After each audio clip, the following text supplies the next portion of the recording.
My name is Heather Lloyd Martin. I'm the CEO of SuccessWorks SEO Copywriting. And today's SEO copywriting tip revolves around, is your web SEO copy actually over-optimized? Have you pushed the envelope so far towards Google and Bing that you forgot about the reader experience? So here are 3 ways to find out.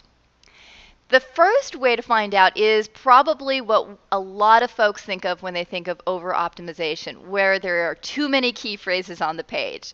And so you'll see a little snippet example where it's obvious that the writer was trying to focus the page around New York gifts, local key phrases, New York gifts, New York City gift, New York City gift shop.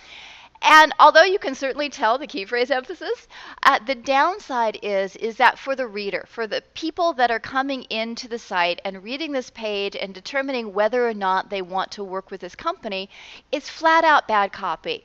There's nothing in it for the reader. There's nothing that talks about the benefits. And the copy is so hard to read and wade through that anyone reading that would probably be tempted to bounce out and find another site.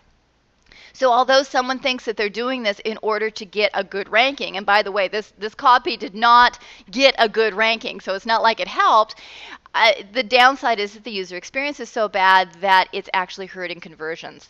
So the fix in this kind of situation is you got to reduce the key phrases. You got to start paring them down. And in some cases, that might mean that you have to rewrite the page. But when you do that and you focus what you're doing, you're going to see a huge jump in sales. So it does have a benefit. The second thing I'll typically see is when there's too many hyperlinks on the page. And here's an example of what that can mean. And sometimes people do it because they want to have the SEO benefit. And they're thinking, wow, every time I hyperlink a key phrase, that's a happy thing for Google and Bing, and they're going to automatically give me a top ranking. Or they think, all right, well, I want to make sure that my reader has lots of choices, so I'll just give them all the choices and they'll choose one. Both sides of that particular coin, the reasoning around that is faulty, and here's why. From the search engine perspective, hyperlinking folks all over the place is not going to help you, and it's not going to help increase that ranking.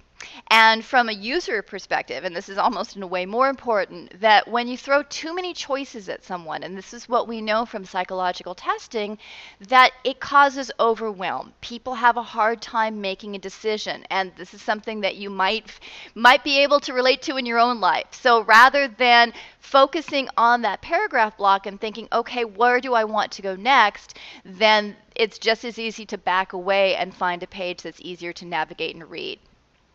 So what you want to do in cases like this is think about your page, think about what you want to say is in it for the customer or the benefits, and then focus them. If they're coming to a landing page and you want them to go to particular, say, gift basket pages, focus them on just a few choices rather than all sorts of choices. And that way you're going to see a higher conversion rate. So you really have to know your customers, and so you'll know what to focus them on. But once you have done that and you can move them along the conversion funnel, you'll see an increase in ROI.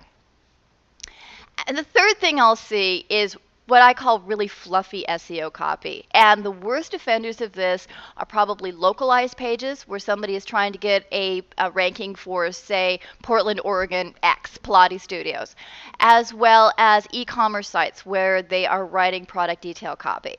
And it might be that the writer or the site owner was told, hey, you need to have 500 words on this page for the search engines, which has never been true. And so they end up trying to figure out what to write for 500 words, where ideally it might only need 250. So the page is too long, it gets fluffy, it's not really written for the users, it's just somebody is trying to write as much stuff as possible for the search engines. So the fix with this is to change your thinking. Rather than thinking about, all right, I need to do this a certain way for Google and Bing, instead write great sales copy and weave in those SEO elements. No, don't do it the other way. And that way you're going to have really good, tight, benefit-oriented copy that will help people take action, but you'll also have everything you need for the search engines as well. So it's just thinking about it a slightly different way can provide some really spectacular results. So thank you very much, everyone. If you have a question, please email me at askheather@seocopywriting.com and let me know.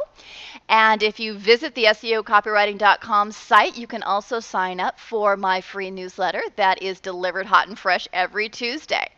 And if you'd like to reach me about everything else, here is my contact information, as well as being able to follow me on Twitter at @HeatherLloyd.